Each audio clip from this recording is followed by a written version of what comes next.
Is a little closer than we probably would have liked. We had that lead, about a 10-point lead, and we allowed them to come back, especially towards the end of the fourth quarter, and we weren't able to maintain that. I thought we made some defensive mistakes in the first half, and we didn't score at the highest rate that we normally do in the first half.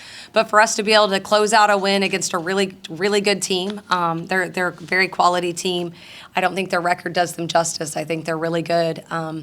And this is a really tough league, and so you have to bring it night in and night out, and that's something that this team's starting. I think my team's slowly starting to figure out that we've got to make sure we're playing 40 minutes. But for us to be in that tight situation, to be able to score buckets late down the stretch, get some big stops down the stretch, big rebounds, and then for Talea to come in and hit that big bucket at the end. Those are the moments you live for as an athlete. You put yourself in those situations growing up, and either in actual games or mentally in your head. And so she was able to pull through and hit a big shot for us. I love it.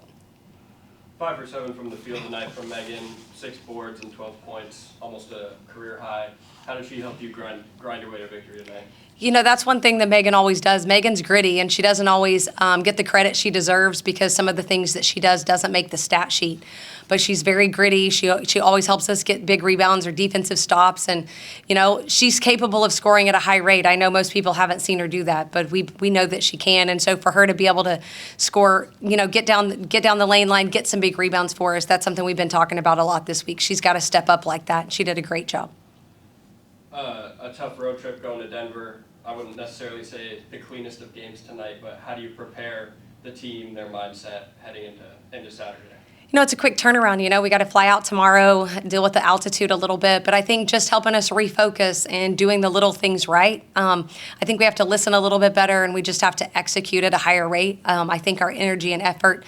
It's also a tough week. When they went back to school, they're in classes, they're getting back in a routine. There's just a lot going on for them right now, and I just, that's something we talked about after the game. They've got to settle in, and they've got to be mature.